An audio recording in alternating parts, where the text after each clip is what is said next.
មានមនុស្សជាច្រើនសួរមកខ្ញុំថាបើយើងស្រឡាញ់គេដល់ម្លឹងហេតុអ្វីក៏ឲ្យគេទៅបើយើងរស់នៅមិនចោះសម្រុងគ្នាបើគេចង់ចាក់ចេញឆ្ងាយពីយើងទោះបីចង់ខត់គេយ៉ាងណាក៏ខត់គេមិនបានដែរអញ្ចឹងមានតែឲ្យគេទៅអ្វីដែលសំខាន់ដើម្បីឲ្យមនុស្សដូចខ្ញុំស្រឡាញ់ក៏សប្បាយចិត្ត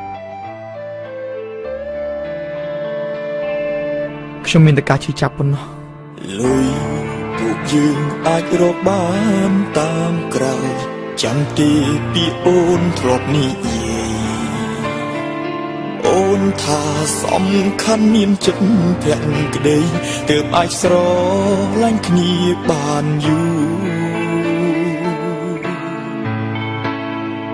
អូនអាចធ្វើបានត្រឹមតែមួយឆាវពេលនេះអូនចាប់ផ្ដើមរក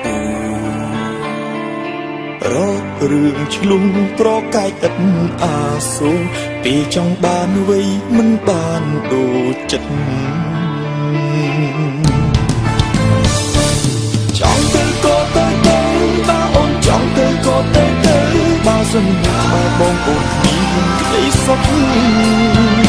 ទៅរកមនុស្សដែលអូនប្រាថ្នារកអ្នកណាដែលមានគ្រប់សព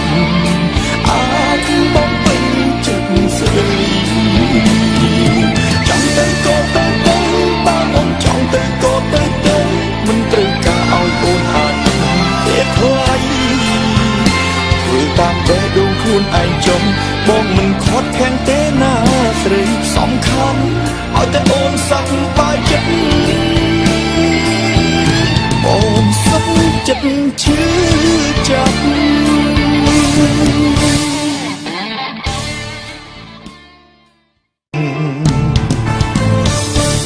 ចង់ទៅក៏ទៅបើអូនចង់ទៅក៏ទៅ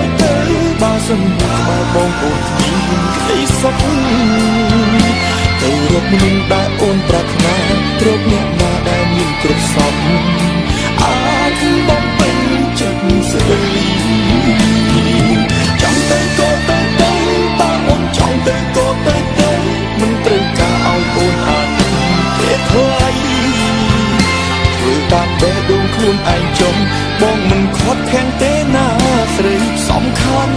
ឲ្យតែអូនសប្បាយចិត្តអូនសុខចិត្តឈឺចាប់